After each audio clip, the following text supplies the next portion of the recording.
Welcome back to Play the Game HQ. I'm Daniel, and in this video, I'm going to teach you how to play Pirate Tales from Skybound Tabletop, who helped sponsor this video. In Pirate Tales, you are a scurvy pirate squirrel hunting for nuts on a tropical island. During the game, players will be drawing cards with different nuts, stashing them away, and hiding them in different hiding spots around the island. But eventually, those hiding spots are going to get valuable, and then they're going to get raided. After 3 rounds, the player who has collected the most valuable collection of nuts wins the game. To set up the game, put 1 hiding spot card per player in the middle of the table, then randomly collect 2 full sets of nut cards per player and 2 candy cards per player, and shuffle those together and put the deck where everyone can reach it.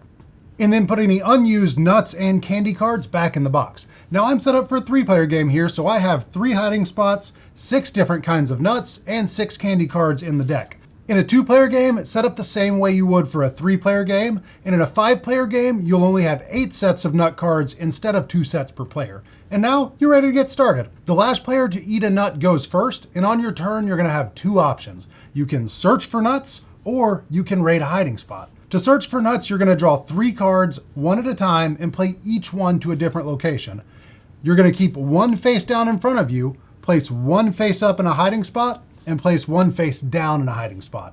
Now you can do these 3 things in any order, but once you've placed a card, it can't be moved, so you have to choose individually with each card where it's going to go before you draw the next card. The 2 cards you placed in hiding spots have to go in different spots, and each spot can only hold 5 cards. Unless you're playing with 5 players, then each hiding spot can only hold 4 cards. Once you've drawn and placed your 3 cards, it's the next player's turn, and they're going to repeat the same process. Now as the game goes on, those hiding spots are going to start to get some valuable nuts in them, and eventually, someone's going to raid them. If you choose to raid a spot on your turn instead of searching for nuts, choose a hiding spot with at least 1 card and take all of the cards from that hiding spot, then turn the hiding spot card over to remind other players that no more cards can be placed there this turn. Add the cards you take to your stash, but make sure to keep all the face-up cards face up and the face-down cards face down. And you are allowed to look at the face-down cards in your stash at any time during the game. Once you've raided, you're out of the round and you won't be able to take another turn until the following round. And if all but 1 player has raided, the last remaining player has to raid on their turn, and the round ends when that last player has raided their hiding spot.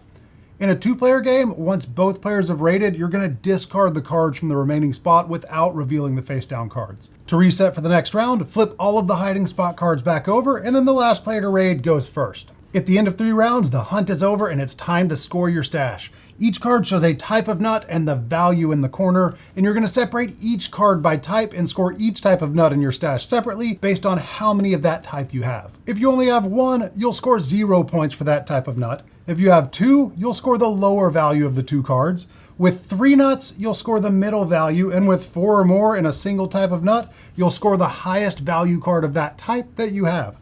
So in this example, I'm going to score 0 points for cashews and sunflower seeds because I only have 1 of each of those. For the walnuts, I have 2, so I'm going to score the lowest value, which is 1. For peanuts, I also have 2, so I'm going to score the lowest value, which is 5.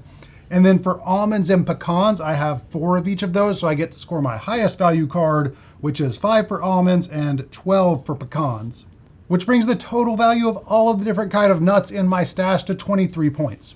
And when it comes to candy, a little bit is good, but too much will give you a tummy ache. If you have 1 or 2 candy cards in your stash, they're going to score 5 points each, but if you have 3 or more, then your candy cards are worthless. So for my 1 candy card, I will add 5 points to the 23 points, giving me a total of 28 points. Once everyone has added their points, the player with the highest score wins, and if there's a tie, then the player with the least candy wins, and if there's still a tie, then the player who most recently saw a squirrel wins. And that's Pirate Tales. If you have any questions, be sure to leave me a comment and I will answer those as quickly as I can. And until next time, we'll see you later. Bye.